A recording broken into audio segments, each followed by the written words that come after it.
no introduction at all. You already know who she is, and that's why you're in this room. So I'm only going to say that she has been personally responsible for some of the most beautiful magic in my life and in the life of many others. So I present to you not just the Queen of Psychedelics, but the Queen of Magic, Amanda Feilding.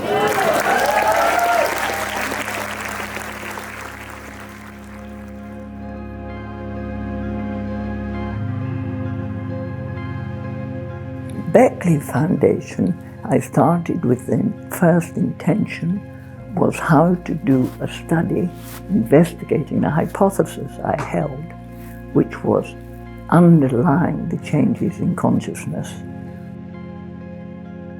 How does one most likely manage to convince the world of the potential benefits of psychedelics? How do I change drug policy and do the science? I started the Beckley with no money, just on the kitchen table. Very soon, near the beginning, wonderful Vivi came and she became my helper. It was just on the kitchen table. I was planning seminars at the House of Lords, which were very, very influential, and that went very, very well. I had the idea of we should start a scale of harm and benefit of psychedelics compared with other drugs. That was the first time it became public knowledge.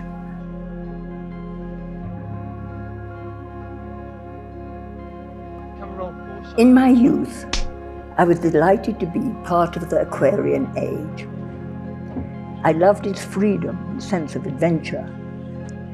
Now I feel we're entering the dawn of the psychedelic age, an age integrating science and mysticism. Through the advancements of science and brain imaging technologies, we can now explore the mechanisms underlying consciousness better than ever before.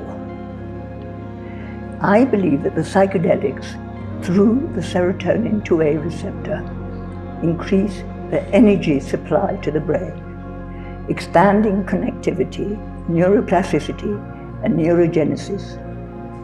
More of the brain is simultaneously functioning. The dried up husk of the adult consciousness is suddenly flooded with new light. The right hemisphere is back in the dance. With the new knowledge of how to control the level of consciousness, the mind can fly higher whilst maintaining the range of concentration in order to direct its flight. In my mind, the state of human consciousness is pivotal to our health, happiness, and survival. Amanda, we're here in Jamaica, celebrating your 80th circuit. You've been a great pioneer in the movement.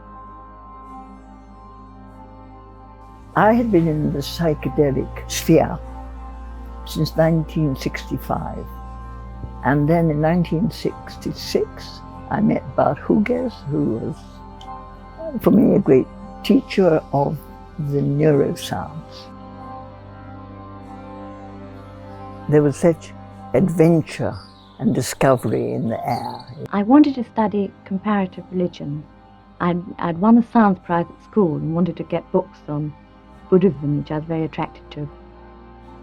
And then when that crashing gate, the prison gate, came down on behavior, it was really a tragedy. America's public enemy number one in the United States is drug abuse.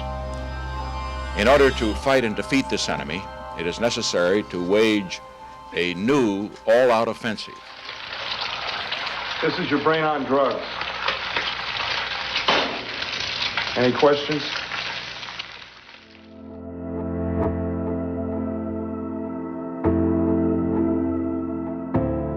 The only way to overcome the taboo is by clever use of science to demonstrate what we know from experience. And I feel that the work that you're doing is really some of the most important in the world, because you're trying to show people through undeniable scientific methodology that these substances have incredibly real benefits. We're treating multiple mood disorders, addictions, mental health issues. We have evidence of neurogenesis, regenerating neurons. I think we're living in an exciting time. The study of psychedelics has taken root. It is now more generally acknowledged that these prohibited compounds may, in fact, offer a new approach to treating the epidemic of mental illness. Since I talked about how we've been such allies on both the drug policy reform and also, psychedelic research, I would now like briefly to outline 3 of the key studies in my new program of work entitled the Double-Headed Research Program. I've always thought and felt that LSD is the purest of the compounds.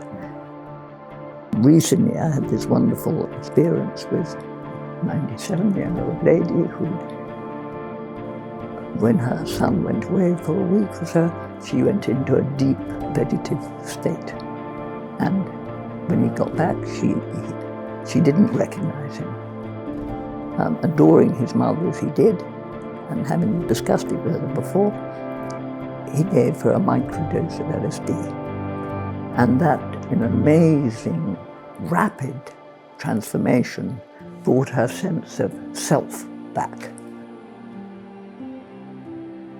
What's happening is it's sparking the connectivity between the different areas of the brain which have got separated. This spark is enough to reignite the connectivity.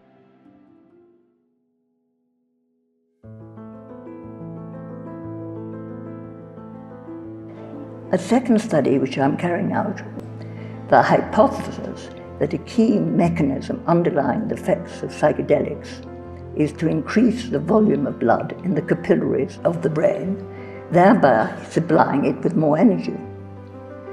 This study will be looking at the effect of LSD on the serotonin 2A receptor and how it affects the tone of the walls of the microvasculature. We will also be using the newly developed MRI 7 Tesla. We will look deeper than ever before into the underlying changes which occur in the mystical experience. Those subjects who have a mystical experience are the ones who benefit most from the psychedelic-assisted therapy.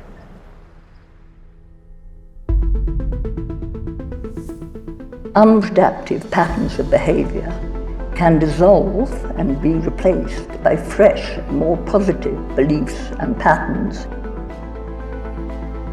And that's why I think the psychedelic research has been so suppressed for a long time, that if you start getting evidence that in certain contexts it's helping people, that causes people to start changing their minds. Yes. And then it gives courage to some of the key opinion leaders, and then drug policy reform will follow after that.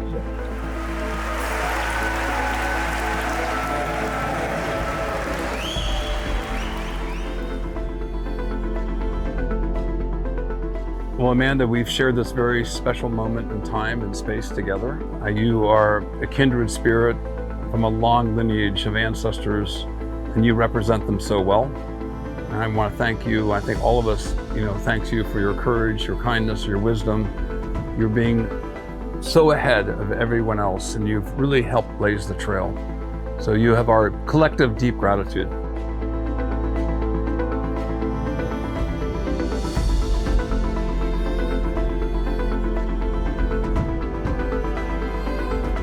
If we succeed in delivering this new psychedelic age, then hopefully the union of science and spirituality might finally come to fruition. No longer a war, but a marriage of two spheres which were never meant to be separate. Thank you.